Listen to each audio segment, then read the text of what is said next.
মানবতার হেদায়েতে আল্লাহ তাআলা যুগে যুগে তার নির্বাচিত কিছু ব্যক্তিকে আল্লাহ তাআলা দুনিয়াতে পাঠিয়েছেন, যাদেরকে নবী এবং রাসূল বলা হয়। সর্বপ্রথম নবী সাইয়েদনা আদম আলাইহিস সালাম, সর্বশেষ নবী আমাদের প্যারা নবী বিশ্ব নবী মুহাম্মদুর রাসূলুল্লাহ সাল্লাল্লাহু আলাইহি ওয়াসাল্লাম। আল্লাহ তাআলা মানবতার হেদায়েতে কল্যাণে শুধু নবী এবং রাসূল পাঠিয়ে আল্লাহ তাআলা ক্ষান্ত হননি, বরং যুগে যুগে নবী এবং রাসূলগণের উপরে আল্লাহ তাআলা কিতাব এবং সহিফা নাযিল করেছেন। এই পৃথিবীতে সর্ববৃহৎ সবথেকে দামি কিতাব আল্লাহ তাআলা চারখানা নাযিল করেছেন। চারখানা কিতাবের মধ্যে সর্বশেষ এবং সবচেয়ে দামি কিতাব কালামুল্লাহ কোরআনুল কারীমকে আল্লাহ তাআলা নাযিল করেছেন। আমরা বড় খুশনসিব যে এই কিতাবকে আল্লাহ তাআলা আমাদের নবীর উপরে নাযিল করে আমাদের জন্যই এই কিতাবটাকে আল্লাহ তাআলা মনোনীত করেছেন। আওয়াজ করে বলেন আলহামদুলিল্লাহ। কোরআন আসার পরে পূর্বের তাওরাত, ইনজিল, জাবুর সব শেষ। কোরআন এসে সবগুলোকে মনসুখ করছে, রহিত করছে। কোরআন আসার পরে পূর্বের কোন কিতাব এখন আর প্রয়োজন। কোরআনুল কারীম যে নবীর উপরে নাযিল করা হয়েছে, এই নবী হলেন নবীকুলের শিরোমণি, সাইয়্যিদুল মুরসালিন, ইমামুন নবিয়্যিন, শ্রেষ্ঠ নবী জনাবে মুহাম্মদুর রাসূলুল্লাহ সাল্লাল্লাহু আলাইহি ওয়াসাল্লাম। একই সাথে আমরা কত বড় ভাগ্যবান, শ্রেষ্ঠ নবী আল্লাহ তাআলা আমাদেরকে দান করেছেন, শ্রেষ্ঠ কিতাব আল্লাহ তাআলা আমাদেরকে দান করেছেন। আমরাই হলাম শ্রেষ্ঠ উম্মত, এই ঘোষণাটা আল্লাহ তাআলা তার কিতাব কালামুল্লাহ শরীফেও দিয়েছেন। জোরে বলুন সুবহানাল্লাহ। আল্লাহ তাআলা বলেন, কুনতুম খায়রা উম্মাতিন উখরিজাত লিন-নাস, তোমরাই শ্রেষ্ঠ উম্মত, তোমাদেরকে বাহির করা হয়েছে মানুষের কল্যাণে। তা'মুরুনা বিল মা'রুফ ওয়া তানহাউনা আনিল মুনকার, তোমরা সৎ কাজের আদেশ করবে, অসৎ কাজ হতে মানুষকে বাধা প্রদান করবে। ওয়া তু'মিনুনা বিল্লাহ, আল্লাহ বলেন সদা সর্বদা আমি আল্লাহর জাতের উপরে তোমরা ঈমান আনবে, এই নির্দেশ কার? তাহলে নবী আমাদের শ্রেষ্ঠ, কিতাব আমাদের শ্রেষ্ঠ, উম্মত হিসাবেও আমরা শ্রেষ্ঠ। এবার বলেন আপনারা গর্বিত কিনা? কি বলেন, গর্বিত কিনা? এই যুবক ভাইরা, তোমরা গর্বিত কিনা? শ্রেষ্ঠ নবী, শ্রেষ্ঠ কিতাব, শ্রেষ্ঠ উম্মত, আল্লাহ তাআলার কাছে যে ধর্ম মনোনীত তার নাম ইসলাম। শ্রেষ্ঠ ধর্ম ইসলাম দিয়ে মুসলমানের ঘরে, মুসলিম পরিবারে মুসলমান করে আল্লাহ তাআলা আমাদেরকে পাঠিয়েছেন। এই জন্য খুশিতে আরেকবার বলে আলহামদুলিল্লাহ। কারণ আল্লাহ তাআলা কোরআনুল কারীম সূরা মায়দার 3 নম্বর আয়াতের শেষের দিকে বলেছেন, আল ইয়াউমা আকমালতু লাকুম দীনাকুম ওয়া আতমামতু আলাইকুম নি'মাতি ওয়া রাদিতু লাকুমুল ইসলাম দীনা। আল্লাহ বলেন, হে রাসূল, আজকের দিনে, আজকের এই দিবসে, অর্থাৎ নবীজির বিদায় হজ, জিলহজ মাসের 9 তারিখ, ইয়াউমে আরাফা, ইয়াউমে জুমা, আরাফার দিবস, জুমার দিন, আসরের নামাজের ওয়াক্তের পর মাগরিবের আগ মুহূর্তে এই আয়াতে কারিমা নাযিল করে আল্লাহ জানিয়ে দিলেন, আজকের দিন আকমালতু লাকুম দীনাকুম, আমি তোমাদের জন্য তোমাদের দ্বীনকে পরিপূর্ণ করে দিলাম, পূর্ণাঙ্গ করে দিলাম। জোরে বলুন আলহামদুলিল্লাহ। ওয়া রাদিতু লাকুমুল ইসলাম ওয়া আতমামতু আলাইকুম নি'মাতি, আল্লাহ বলেন আমার নিয়ামতগুলো তোমাদের জন্য পরিপূর্ণ করে দিলাম। ওয়া রাদিতু লাকুমুল ইসলাম দীনা, আল্লাহ বলেন তোমাদের জন্য ইসলামকে দিন হিসাবে আমি মনোনীত করলাম। তাহলে আমাদের ধর্মের নাম ইসলাম, সেই সুবাদে আমরা মুসলিম। আমাদের ধর্মে আমরা যতটুকু না খুশি তার থেকে একজন খুশি, তিনি কে? আওয়াজ করে দেখিয়ে দেন, কে? আল্লাহ বলেন আমি খুশি। কারণ ইসলাম এমন একটা ধর্ম, এই ধর্মের অনুসরণকারী ছাড়া আল্লাহর জান্নাতের টিকিট নসিব হবে। আল্লাহ তাআলা বলেছেন ইন্নাদ দীনা ইনদাল্লাহিল ইসলাম, নিশ্চয়ই আমার আল্লাহর কাছে মনোনীত দিন ধর্ম তার নাম ইসলাম। ওয়া মান ইয়াবতাগি গায়রাল ইসলামি দীনান ফালান ইউকবালা মিনহু ওয়া হুয়া ফিল আখিরাতি মিনাল খাসিরিন।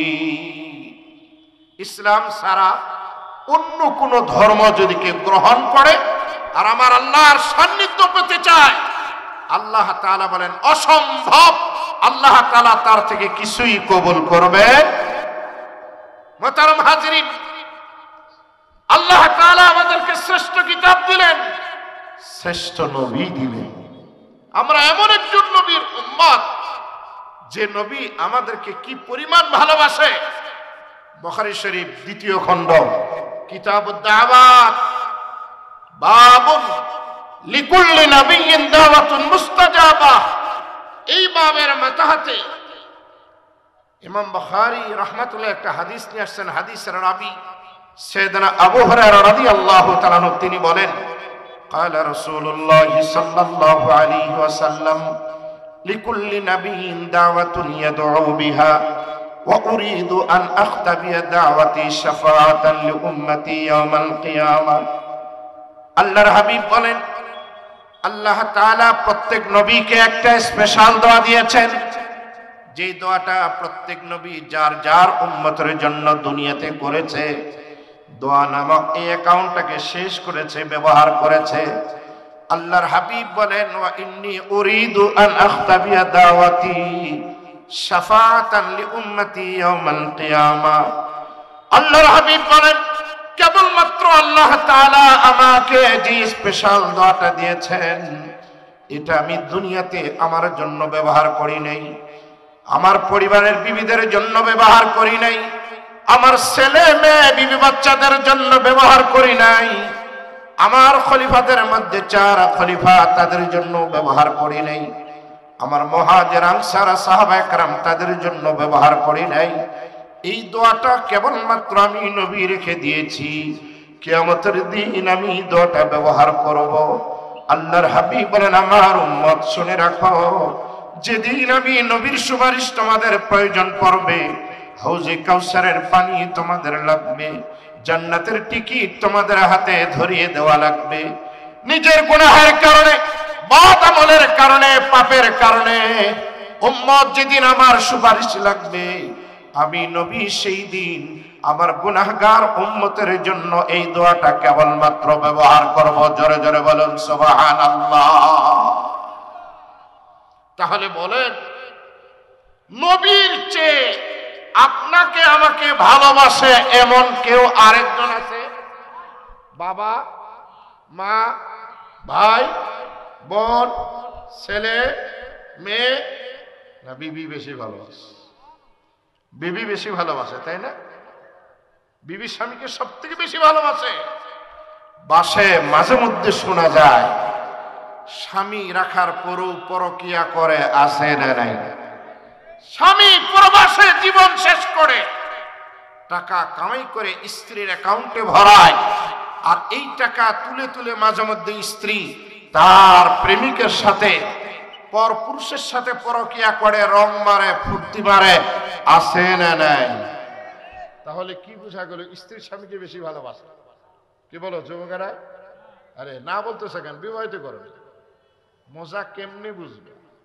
दिल्ली का लड्डू जो खाएगा वो भी पछताएगा, और जो ना खाएगा वो भी पछताएगा। তোমরা তো বিবাহ করনি, তাহলে কেমনে বলবা যে বিবি স্বামীকে বেশি ভালোবাসে?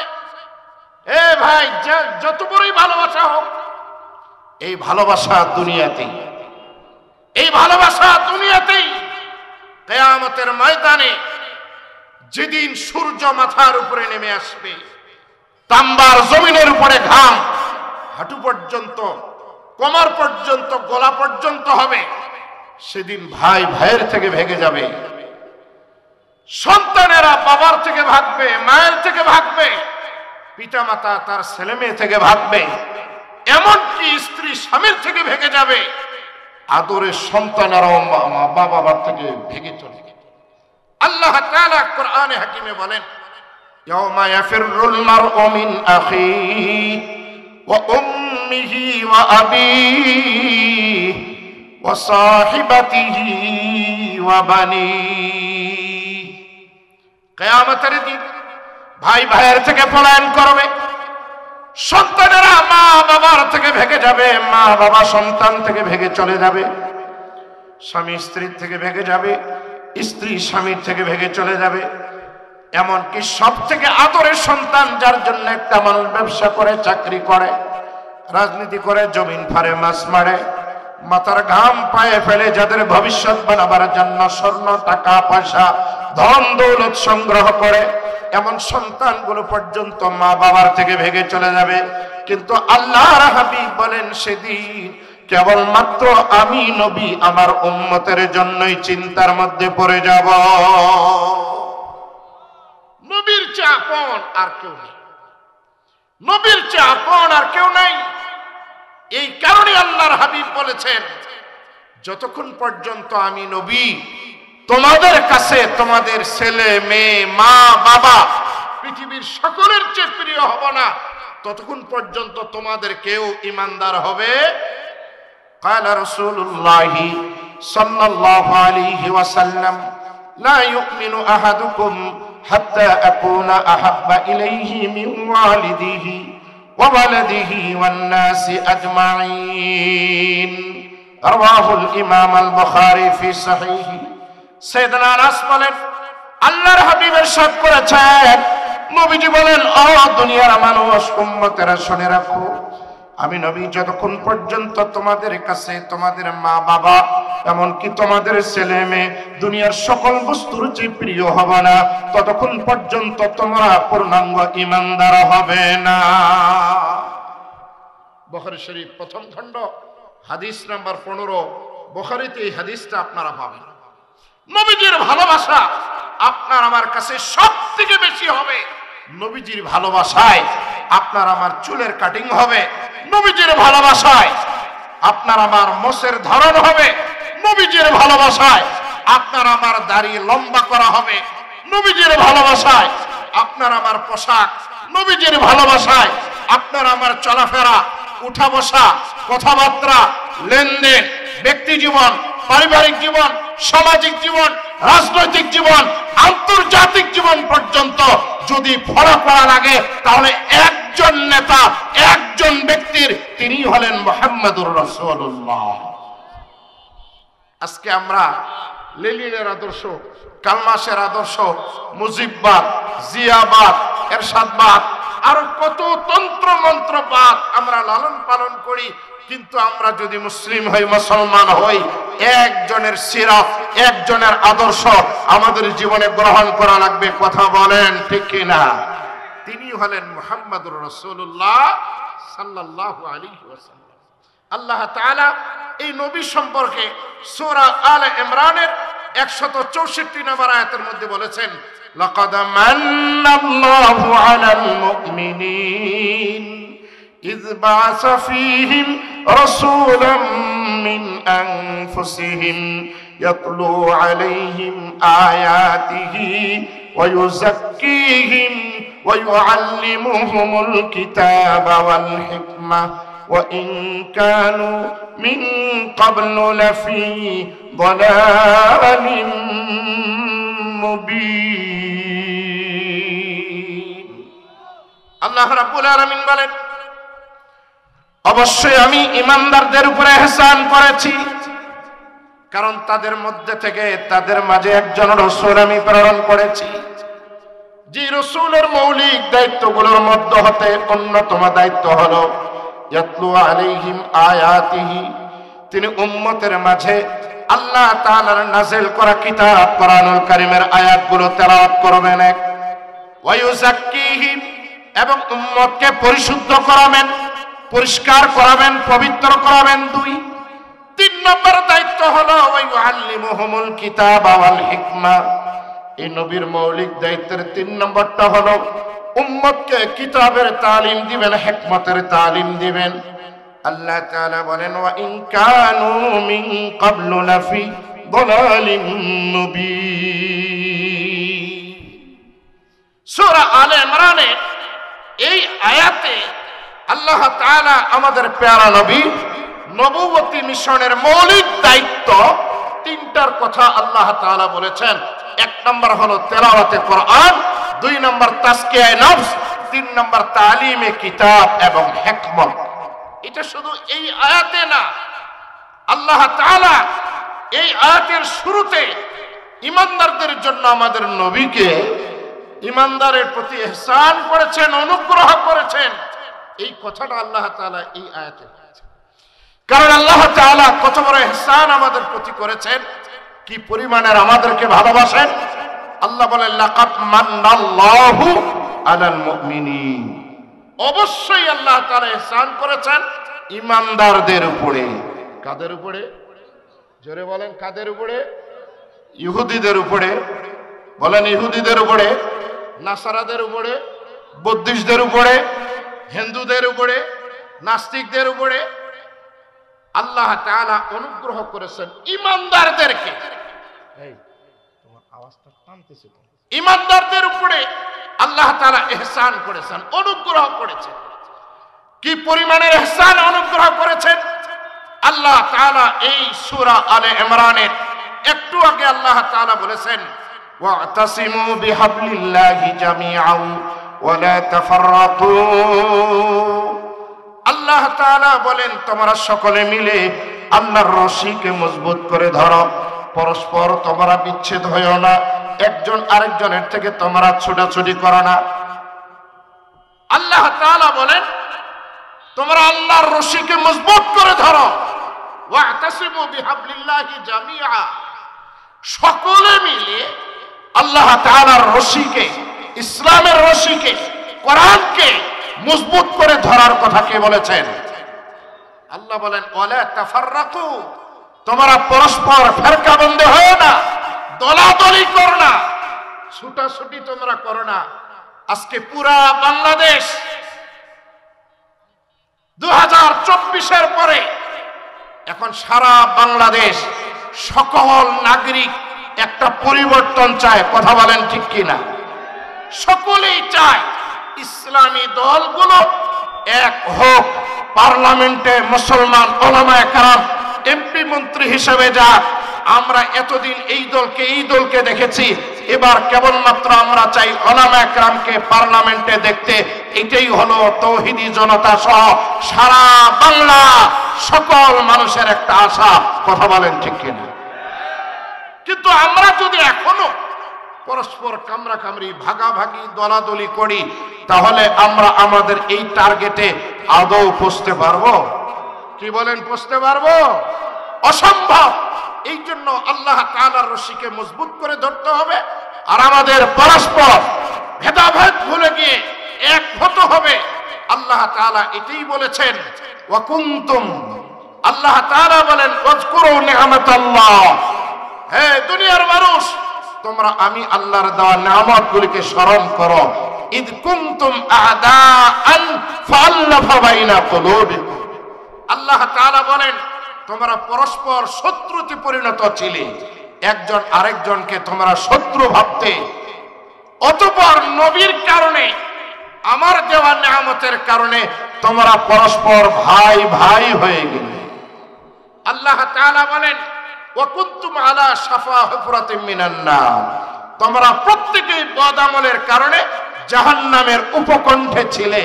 ফাআনকাযাকুম মিনহা, আল্লাহ তাআলা নবীর মাধ্যমে, কোরআনুল কারীমের মাধ্যমে জাহান্নামের আগুন থেকে আমাদেরকে হেফাজত করেছেন। কথা বলেন ঠিক কিনা? এই জন্য আল্লাহ তাআলা আমাদেরকে ইসলাম দিয়েছেন, কোরআন দিয়েছেন, নবী দিয়েছেন। সবথেকে বড় আল্লাহ তাআলা ঈমানদারদের প্রতি নবী পাঠিয়ে ইহসান করেছেন। আওয়াজ করে বলুন আলহামদুলিল্লাহ। মুহতারাম হাজিরিন,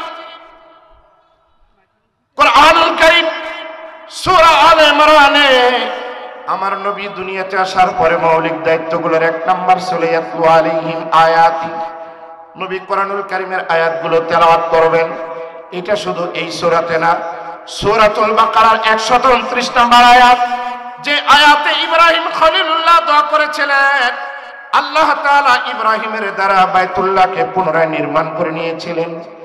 ইব্রাহিম তার ছেলে ইসমাইলকে নিয়ে দুইজন মিলে কাবা ঘরটা যখন নতুন করে নির্মাণ করেন, ইব্রাহিম খলিলুল্লাহ সেই দিনে যে দোয়াগুলো করেছেন, এই দোয়াগুলো আমার আল্লাহর কাছে ভালো লাগার কারণে, কবুল হওয়ার কারণে কোরআনুল কারীম সূরাতুল বাকারার 127, 28, 29 নম্বর আয়াতে রেকর্ড করে রেখে দিয়েছেন। আমার আল্লাহ তাআলা বলেন, ওয়া ইয ইয়ারফাউ ইব্রাহিমুল কাওয়াইদা মিনাল বাইতি ওয়া ইসমাঈল রব্বানা তাকাব্বাল মিন্না ইন্নাকা আনতাস সামিউল আলীম। আল্লাহ রাব্বুল আলামিন বলেন, স্মরণ করো ওই সময়কে যখন ইব্রাহিম এবং ইসমাঈল উভয়ে বাইতুল্লাহর কাজ কমপ্লিট করলেন। এরপরে দুইজনে দোয়া করলেন, ওগো প্রভু তুমি আমাদের থেকে এই খেদমতটুকু কবুল করো। ইব্রাহিমকে বলা হয় খলিলুল্লাহ, তার ছেলে ইসমাঈল হলেন ভাবি পয়গম্বর জবিহুল্লাহ। যেই ঘর নির্মাণ করলেন এই ঘরের নাম রাখা হলো বাইতুল্লাহ। ইব্রাহিম খলিলুল্লাহ এরপরে দোয়া করেছিলেন, রব্বানা ওয়াজআলনা মুসলিমাইনি লাক ربنا واجعلنا مسلمين لك ومن ذريتنا أمة مسلمة لك وأرنا مناسكنا وتب علينا إنك أنت التواب الرحيم। ইব্রাহিম খলিলুল্লাহ দোয়া করেছিলেন, ওগো প্রভু তুমি আমাদের উভয়কে মুসলমান বানাও, তোমার আনুগত্যশীল বান্দাদের কাতারে শামিল করো, আমার সন্তানাদিদের মধ্যে হতেও তুমি মুসলমান বানাও, আর তুমি আমাদেরকে হজের বিধিবিধান শিক্ষা দাও, তুমি আমার তওবা কবুল করো, নিশ্চয়ই তুমি তওবা কবুলকারী দয়ালু। এরপরে ইব্রাহিম খলিলুল্লাহ দোয়া করেছিলেন, রব্বানা ওয়াবাস ফীহিম রাসূলাম মিনহুম يتلو عليهم آياتك ويعلمهم الكتاب والحكمة ويزكيهم إنك أنت العزيز الحكيم। ইব্রাহিম খলিলুল্লাহ দোয়া করলেন, ওগো প্রভু তুমি এদের মাঝে, এদের মধ্য থেকে একজন রাসূল পাঠাও, যে রাসূলের প্রথম কাজ হবে তোমার আয়াতগুলো তেলাওয়াত করবে, তোমার কিতাব আর হিকমতের তালিম দিবে এবং উম্মতকে পরিশুদ্ধ করাবে। এটা হবে নবীজির জিম্মাদারি। এইভাবে যখন ইব্রাহিম খলিলুল্লাহ আমার আল্লাহর কাছে দোয়া করে, কিতাবের মধ্যে লেখা এই আয়াতে ক্লিয়ার দেখেন, ইব্রাহিম খলিলুল্লাহ দোয়া করেছেন একজন নবীর জন্য, একজন রাসূলের জন্য। আল্লাহ পাক ডাক দি বলে, আমার খলিল তুমি যেই দোয়া করেছো যেই নবীর জন্য, আমার কাছে আছে মাত্র একজন, তবে তোমার দোয়া কবুল করেছি। এখন আমি পাঠাবো না, পাঠাবো সবার পরে, কারণ আছে মাত্র একজন নবী। তাফসীরের কিতাবগুলো লেখে, যেই নবীর জন্য ইব্রাহিম খলিলুল্লাহ আমার আল্লাহর কাছে দোয়া করেছেন, তিনি হলেন আপনার নবী, আমার নবী, কুল কায়নাতের জন্য তিনি নবী, তার নাম মুহাম্মাদুর রাসূলুল্লাহ। মুহতারাম হাজিরিন, দোয়া করলেন ইব্রাহিম খলিলুল্লাহ, আমিন বললেন ইসমাঈল জবিহুল্লাহ, ঘর নির্মাণ করলেন, নাম রাখলেন বাইতুল্লাহ। আল্লাহ তাআলা যেই নবীর জন্য দোয়া করলেন ইব্রাহিম আল্লাহর কাছে, এই নবীর নাম তিনি রাখলেন হাবিবুল্লাহ। আল্লাহ বলেন, আমার খলিল তুমি হলা খলিলুল্লাহ, ছেলে হলো জবিহুল্লাহ, নির্মাণ করছো বাইতুল্লাহ। নবী দিব আমার হাবিবুল্লাহ, তবে তার উপরে একটা কিতাব নাজিল করব, যেই কিতাবের নাম হবে কালামুল্লাহ। আমার নবী এখনো দুনিয়াতে আগমন করে নাই।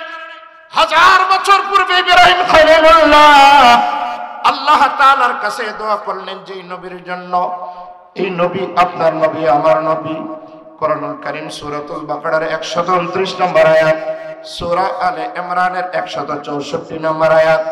শুধু এই দুটো আয়াত না, সূরাতুল জুমার প্রথম দ্বিতীয় নম্বর আয়াত, যে আয়াতে আল্লাহ তাআলা নবী সম্পর্কে বলেছেন হুয়াল্লাযী বাআসা ফিল উম্মিয়িনা রাসূলাম মিনহুম ইয়াতলু আলাইহিম আয়াতিহি ওয়া ইউআল্লিমুহুমুল কিতাবা ওয়াল হিকমাতা ওয়া ইউযাক্কিহিম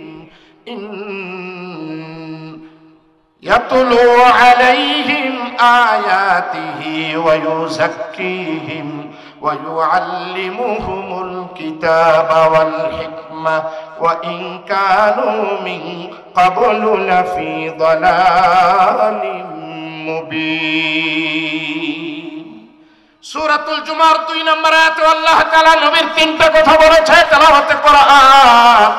2 নম্বর কাজ হবে তাজকিয়ায়ে নফস, 3 নম্বরের কাজ হবে তালিমে কিতাব এবং হিকমা। সূরার 3টা আয়াত দ্বারা আমার নবীর মৌলিক কাজগুলোর মধ্যে 3টা পাওয়া গেল। তবে নবীর যতগুলো মৌলিক কাজ তার মধ্যে আরেকটা পাওয়া যায় দাওয়াত ও তাবলীগ, আরেকটা পাওয়া যায় জিহাদ। আমার পুরা নবীর জীবন যদি আমরা তালাশ করি তাহলে উম্মত একবারে মক্কি জীবন থেকে নিয়ে মাদানী জীবনের শেষ মুহূর্ত পর্যন্ত, অর্থাৎ আল্লাহর হাবিবের নবুয়তের 23টা বছর উম্মত যদি কোরআন আর সুন্নাহ ধরে, তাহলে ব্যক্তি জীবনে কেমন ভাবে চলবে, পারিবারিক জীবনে আদর্শ কার গ্রহণ করবে, অর্থনৈতিক জীবনে আদর্শ কার গ্রহণ করবে, সামাজিক জীবনে কাকে ফলো করবে, রাজনীতি কার আদর্শে করবে, রাষ্ট্রনীতি কার আদর্শ হবে, আইন নীতি মানে কার আদর্শ হবে, পররাষ্ট্র নীতি মানে কার আইন মতো হবে, বিচার নীতি কার মতো হবে। উম্মত যদি কোরআন এবং সুন্নাহ পড়ে তাহলে সে সিদ্ধান্ত নিতে বাধ্য। মুসলমান যারা হবে, আল্লাহকে যারা ভালোবাসে, আমার নবীকে যারা মহব্বত করে, তারা কোরআন আর সুন্নাহ করে ধরবে। কোরআন আর সুন্নাহ আগে থাকবে। কোরআন আর সুন্নাহ যেই দলের মনোপৃষ্ঠে থাকবে, কোরআন আর সুন্নাহ মোতাবেক যেই দল পরিচালিত হবে, ওই দল উম্মতের মুসলমান করবে। কোরআন আর সুন্নাহ যেই দলের রাজনীতিতে থাকবে না, মুসলমান ইমানদার হলে ওই রাজনীতি ইমানদার করতে পারে না। আজকে তো আমরা মুসলিম বলে দাবি করি, আমরা নামাজ পড়ি, রোজা করি, হজ করি, যাকাত দেই, পর্দা করি, পুশিদা করি, হালাল হারাম মেনে চলি, অথচ দেখবেন কিছু মানুষ আছে এখনো গণতন্ত্র, সমাজতন্ত্র, পুঁজিতন্ত্র, ইসলাম কোরআন সুন্নাহ বিদ্বেষী যে রাজনীতি আছে এগুলা করে আর বলে আমরা শরিয়া আইনে বিশ্বাসী না। এই ধরনের লোক বাংলাদেশে আছে না নাই? কম না বেশি? দেখবেন ওদের চিন্তা চেতনা হলো এই কোরআন সুন্নাহ থাকবে মসজিদ আর মাদ্রাসায়। আমরা গবেষণা করে দেখছি যারা বলে ইসলামের রাজনীতি থাকবে মসজিদ আর মাদ্রাসায়, আরে ভাই ওরা মসজিদ আর মাদ্রাসাতেও নাই, ওরা আছে গান বাজনা, আউল ফাউল বাউল এগুলা নিয়ে, আছে না নাই? অথচ আল্লাহ তাআলা নবীর নবুয়তি মিশনের 3টা আয়াত থেকে যে আমরা পাইলাম, ইয়াতলু আলাইহিম আয়াতিক, ইয়াতলু আলাইহিম আয়াতিহি, আমার নবীর 1 নম্বরের কাজ হলো তেলাওয়াতে কোরআন, তেলাওয়াতে কোরআন, তেলাওয়াতে কোরআন। আওয়াজ করে বলেন আল্লাহু আকবার। এইজন্য উলামায়ে কেরামের খাতায় আমরা নাম দিয়ে অন্য আলেম ওলামা কতটুকু খুশি আমার জানা নেই, তবে আমি ব্যক্তিগতভাবে এত খুশি যে আল্লাহ তাআলা আমাদের দ্বারা এমন কাজ নেয় যেই কাজে ইহকালও হয় পরকালও। আল্লাহ তাআলা ইমামতির দায়িত্ব দিয়েছে। বলেন তো ইমামতি করলে, এই যে আজকে জোহরের নামাজে যারা ইমামতি করলেন, ইমাম হয়ে যারা নামাজ পড়ালেন, তারা জোহরের নামাজ পড়েননি? হ্যাঁ, যারা ইমাম হয়ে জোহরের নামাজ পড়ালেন তারা কি জোহরের নামাজ পড়েনি? কি বলেন, পড়েনি? তাহলে ভণ্ডরা কেমনে করে বলে হুজুর আপনি যে জোহরের ইমামতি করলেন, আপনি তো আপনার নামাজ পড়লেন, আপনি আপনার নামাজ পড়লেন, তাহলে আপনি আমাদের থেকে বেতন নেন কেন? বেতন আপনার কেন দেওয়া লাগবে? প্রশ্ন করে কি করে না? করে না। 2 নম্বর বলে, ঠিক আছে, যদি আপনি মুসল্লির নামাজ পড়ান, তাহলে আপনার নামাজটা আপনি কখন পড়বেন? কথা বুঝতে পারছেন? যদি আপনার নামাজ পড়েন, তাহলে বেতন নিলেন কেন? আর যদি মুসল্লিদের ইমাম হয়, আপনি নামাজ পড়ান, তাহলে আপনার নামাজ আপনি কখন পড়বেন? প্রশ্নটা শয়তানি প্রশ্ন। কারণ যে ড্রাইভার নীলফামারী থেকে যাত্রী নিয়ে ঢাকায় যাবে, যাচ্ছে ড্রাইভার হিসাবে, প্রশ্ন হলো উনি কি ঢাকায় যায় নাকি নীলফামারীতে থাকে? কথা বুঝেননি?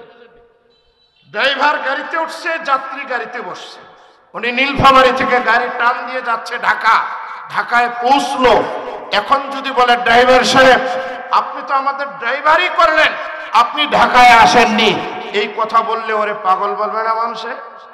আরে মিয়া, ড্রাইভারিও হয়, একসাথে ঢাকাও আসা হয়।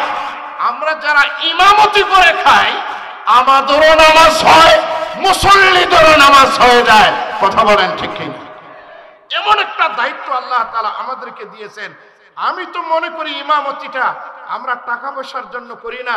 ইমামতির 1 নম্বরের ফায়দা হলো নামাজটা তাকবীরুল্লাহর সহিত হয়। কথা বলেন ঠিক কিনা? তাকবীরুল্লাহর সহিত হয়, এটা হলো ইমামতির 1 নম্বরের ফায়দা। 2 নম্বর, একটা জিম্মাদারি পালন হয়, যে জিম্মাদারিটা পালন করছেন আপনার নবী, আমার নবী জনাবে মুহাম্মদুর রাসূলুল্লাহ সাল্লাল্লাহু আলাইহি ওয়াসাল্লাম। তিনি ইমাম হয়ে নামাজ পড়িয়েছেন। ওনার বর্তমানে আবু বকর, তার বর্তমানে ওমর, তারপরে ওসমান, তারপরে আলী, এইভাবে সিরিয়ালে সাহাবায়ে কেরাম রিদওয়ানুল্লাহি আলাইহিম আজমাইন। কারণ নবীজি ইমামতির দায়িত্ব দিয়েছেন ডাক্তারকে, ইঞ্জিনিয়ারকে। বলেন ইমামতির দায়িত্ব কাকে দিয়েছেন? উলামায়ে কেরামকে। কারণ ইন্নাল উলামা ওয়ারাসাতুল আম্বিয়া, যারা উলামায়ে কেরাম তারা হলো ওয়ারাসাতুল আম্বিয়া। কোন ডাক্তার, কোন ইঞ্জিনিয়ার, কোন ব্যারিস্টার, কোন প্রফেসর, কোন ব্যবসায়িক তাজের তুজ্জারকে এই জিম্মাদারি দেওয়া হয়নি। আল্লাহ এমন একটা জিম্মাদারি দিয়েছেন যে আমরা ইমাম, আমরা হলাম মাদ্রাসার মুহাদ্দিস, আমরা হলাম কারি সাহেব, আমরা হলাম মুফতি সাহেব, আমরা হলাম মুহাদ্দিস সাহেব, আমরা হলাম শাইখুল হাদিস, আমরা নুরানি শিক্ষক, হেফজখানার শিক্ষক, কিতাবখানার শিক্ষক। কত বড় সৌভাগ্য! তেলাওয়াতে কোরআন মক্তবের কারি সাহেবরা বাচ্চাদেরকে নুরানি কায়দা পড়ায়, এরপরে আমপারা পড়ায়, এরপরে নাজারা পড়ায়। নবীজি বলেছেন, খায়রুকুম মান তাআল্লামাল কোরআনা ওয়া আল্লামা। বুখারী শরীফ 2য় খণ্ড, হাদিসের রাবী সাইয়েদনা ওসমান বিন আফফান রাদিয়াল্লাহু তাআলা আন, হাদিস নাম্বার 4836। নবীজি বলেন, তোমাদের মধ্যে শ্রেষ্ঠ তারা যারা কোরআন পড়ে এবং পড়ায়। আওয়াজ করে বলেন সুবহানাল্লাহ। কোরআনের শিক্ষক যারা, কোরআনের ছাত্র যারা, তারা হলো শ্রেষ্ঠ শিক্ষক, শ্রেষ্ঠ ছাত্র। মক্তবের যারা ওস্তাদ, হেফজখানার যারা ওস্তাদ, তারা এই সরাসরি ইয়াতলু আলাইহিম আয়াতি, ইয়াতলু আলাইহিম আয়াতি, এই আমলের মধ্যে তারা লিপ্ত। ওয়া ইউআল্লিমুহুমুল কিতাবা ওয়াল হিকমা, যারা মক্তব, আমরা মক্তব থেকে হেফজখানা পাড়ি দিয়ে বাচ্চাগুলোকে আমরা কিতাবখানায় দেই, উর্দু খানা থেকে নিয়ে দাওরায়ে হাদিস পর্যন্ত, ইয়াজদাহান থেকে নিয়ে দাওরা হাদিস পর্যন্ত ফিকহ পড়ানো হয়, হাদিস পড়ানো হয়, উসুলে হাদিস পড়ানো হয়, উসুলে ফিকহ পড়া হয়, তাফসীর পড়ানো হয়, উসুলে তাফসীর পড়ানো হয়, ইলমে সরফ, ইলমে নাহু, ইলমে মানতিক, ইলমে আকায়েদ। একাধারে 11-12 বছর তালিমে কিতাব আর হিকমতের সাথে আমাদের উলামায়ে কেরাম এই জিম্মাদারি পালন করে। এরা কত শ্রেষ্ঠ মানুষ, সরাসরি নবীওয়ালা কাজ করে। অথচ এক শ্রেণীর মানুষ আছে যারা ফতোয়া দেয়, মাদ্রাসায় যারা পড়ে বেতন নেয়, এরা হারাম খায়। একজন পতিতা মেয়ে আলেম ওলামার আগে নাকি জান্নাতে যাবে, জোরে বলুন নাউযুবিল্লাহ। অথচ দেহ ব্যবসা করা, জেনা ব্যভিচার করা, এটা হালাল না হারাম? হালাল না হারাম? মানে তাদের বক্তব্য হলো তসলিমা নাসরিন আগে জান্নাতে যাবে, আর উলামায়ে কেরাম যারা, এরা পরে জান্নাতে যাবে। এদের যেখানেই পাবেন সেখানেই জোতা দিয়া থাপড়ায়া মুখের দাঁতগুলো ফালাই দিয়ে আমাদেরকে গালি দেয়। হুজুররা বেতন নিয়ে মাদ্রাসায় পড়ায়, বেতন নেওয়া যাবে কিনা, দর্শে কোরআন দিয়ে বেতন নেওয়া যাবে কিনা, ইমামতি করে টাকা নেওয়া যাবে কিনা, ওয়াজ নসিহত করে টাকা নেওয়া যাবে কিনা আলোচনা বলতে পারবো না। তবে সূরা তাওবা 60 নম্বর আয়াত ইন্নামাস সাদাকাতু লিল ফুকারা, এই আয়াতের তাফসীরে গিয়া ইমাম কুরতুবী আলাইহির রাহমা একটা সূত্র বলেছেন যে ইবাদত ফরজে আইন কিংবা ওয়াজিবে আইন তার বিনিময়ে নেওয়া হারাম, দেওয়া হারাম। যেই ইবাদত ফরজে কিফায়া কিংবা ওয়াজিবে কিফায়া তার বিনিময়ে নেওয়াও জায়েজ, দেওয়াও জায়েজ। মাসআলাটা মারফুল কোরআনে আপনারা দেখে নিন। এখন বলেন আমরা যারা ইমামতি করি, ইমামতি করা কি ফরজে আইন? উলামা একরাম ফরজে আইন কি? ফরজে আইনও না, ওয়াজিবে আইনও না। বেশি থেকে বেশি বলবেন এটা ওয়াজিবে কিফায়া, যে কোনো একজন ইমাম হলে হয়। আমরা যারা কোরআন পড়াই প্রত্যেকের জন্য কোরআন পড়ানো ফরজ না। আমরা যারা ওয়াজ করি, এই যে আজকে আমাদের প্রধান আলোচক সারা বাংলার যুবকদের আইডল, তারুণ্যের অহংকার মুফতি আনিসুর রহমান আশরাফি দামাত বারাকাতুহুল আলিয়া অল্প সময়ের ভিতরে স্টেজে আসবেন। ইনি সেই কুমিল্লা থেকে আসছে, ওখান থেকে এসে এইখানে ওয়াজ করা কি ওনার জন্য ফরজ, ওয়াজিব? কিচ্ছু। বেশি থেকে বেশি বলতে পারেন ওয়াজিবে কিফায়া। হাজার আলেমের ভিতরে এক দুইজন ওয়াইজ আলেম হলেই যথেষ্ট, কারণ এটা ফরজে আইনও না, ওয়াজিবে আইনও না। এই কারণে ওয়াজ নসিহত করে, ইমামতি করে, দরস তাদরিস করে টাকা নেওয়া জায়েজ আছে। এটাই হলো উলামায়ে মুতাআখিরিনের ফতোয়া। কথা বলেন উলামায়ে কেরাম, ঠিক কিনা? মুহতারাম হাজিরিন, আমাদেরকে মানুষ অপবাদ দেয় যে হুজুর আপনারা তো যাকাতের টাকা খান, যাকাতের টাকা খায়। কওমি মাদ্রাসার বাচ্চাগুলো যাকাত খায়, ফিতরা খায়, চামড়ার টাকা খায়, সদকা খায়, লিল্লাহ খায়। আমি বলতে চাই যারা আমাদেরকে বলে আমরা যাকাত খাই, ফিতরা খাই, লিল্লাহ খাই, এই মিয়ারা তোমরা কার বাবার টাকা খাও? কথা বলেন। যে ডাক্তার, যে ইঞ্জিনিয়ার, যে প্রফেসর আমাদেরকে বলে এটা লিল্লাহ বোর্ডিং এর মাদ্রাসা, কওমি মাদ্রাসা, যাকাত খাওয়া, ফিতরা খাওয়া মাদ্রাসা, তাদের কাছে আমাদের প্রশ্ন তোমরা কার বাবার টাকা খাও? মুহতারাম হাজিরিন, আমাদের বাংলাদেশে প্রাইমারি স্কুল আছে না নাই? কি বলেন, প্রাইমারি স্কুল আছে না নাই? প্রাইমারি স্কুলের বিল্ডিং গুলো এত সুন্দর, অথচ এখানে বাচ্চা আবাসিক থাকে না। আর যেখানে আবাসিক থাকবে সেইখানে এখনো বিল্ডিং হয় না। কথা বলেন, কথা বলেন। তিনতলা, চারতলা একই নকশা, হাজার হাজার লক্ষ লক্ষ প্রাইমারি স্কুল, বহুতল ভবন আছে না নাই? এটা কার টাকা দিয়ে তৈরি হয়েছে? প্রাইমারি স্কুলের যে মাস্টার গুলো থাকে, বলেন এরা বেতন নেয় কি নেয় না? এদের টাকা কে দেয়? প্রাইমারি স্কুলে যে বইগুলো ফ্রি বিতরণ করা হয়, এই টাকাগুলো কার বাবার টাকা? এমনকি বৃত্তি প্রদান করা হয়, এই টাকাগুলো কার বাবার টাকা? বলবেন যে সরকারের টাকা। স্বাধীনতার পর থেকে শেখ হাসিনার বাবার টাকা, খালেদা জিয়ার বাবার টাকা, এরশাদের বাবার টাকা, ইউনূস সাহেবের বাবার টাকা দিয়ে প্রাইমারি স্কুল হয়েছে। বলেন কারো বাবার টাকা দিয়ে হয়েছে? বলবেন এটা সরকারি কোষাগার, জনগণের দেওয়া ট্যাক্স আর ভ্যাটের টাকা। কথা বলেন ঠিক কিনা? আপনার আমার ট্যাক্স আর ভ্যাটের টাকা। যারা শিল্পপতি, কোটিপতি, আরে ভাই তারা তো ট্যাক্স ফাঁকি দেয়, ইনকাম ট্যাক্স ফাঁকি দেয়। এই টাকাগুলো কার? এই ভ্যান চালা, রিক্সা চালক, গরিব, শ্রমিক, যুবক, তোমার আমার মোবাইল, তোমার আমার জিনিস পণ্য ক্রয় করে যেই ভ্যাট, এই ভ্যাটের টাকাটা সরকারি কোষাগারে যায়। ওইটা দিয়ে প্রাইমারি স্কুলের বেতন হয়। যত ডাক্তার, যত ইঞ্জিনিয়ার, যত প্রফেসর, যত ব্যারিস্টার, যত বড় শিক্ষাবিদ প্রাইমারি না পড়ে কেউ ভার্সিটিতে, বিশ্ববিদ্যালয়ে যায় নাই। সুতরাং আমি বলবো প্রাইমারিতে পড়ছো তুমি জনগণের টাকা দিয়া, এটাও জনগণের টাকা, এটা সরকারের কোষাগারের টাকা। তোমার টাকা যদি সরকারের টাকা দিয়ে পড়া যায় হয়, আমরাও বলবো যাকাতের টাকা, ফিতরার টাকা, চামড়ার টাকা, এটা আমার আল্লাহর অ্যাকাউন্টের টাকা। এটা দিয়ে মাদ্রাসা, গরিব, এতিম, ওলামায়ে কেরাম পড়বে, এটাও কোনো দোষের বিষয় না। এটাও কোনো দোষের বিষয় না। কয় লিল্লাহ খায়, লিল্লাহ খায়, আমাদেরকে আঙ্গুল ভাঙা কয় লিল্লাহ খায়। এই মিয়া, আমরা লিল্লাহ খাই, খাবো তো। আমাদের বাচ্চাগুলো গরিব, মিসকিন, অসহায়, বাবা নাই, মা নাই, তাই আমরা লিল্লাহ খাওয়াই। আরে লিল্লাহ তো আল্লাহর দেওয়া ট্যাক্স, আর তোমরা তো খাও 2 নম্বরই পতিতালয়, মদের টাকা, জেরার টাকা, চুরির টাকা, সব ধরনের খারাপের টাকার ট্যাক্স দিয়ে তোমাদের লেখাপড়া হয়। কথা বলেন ঠিক কিনা? লিল্লাহ তাকবীর।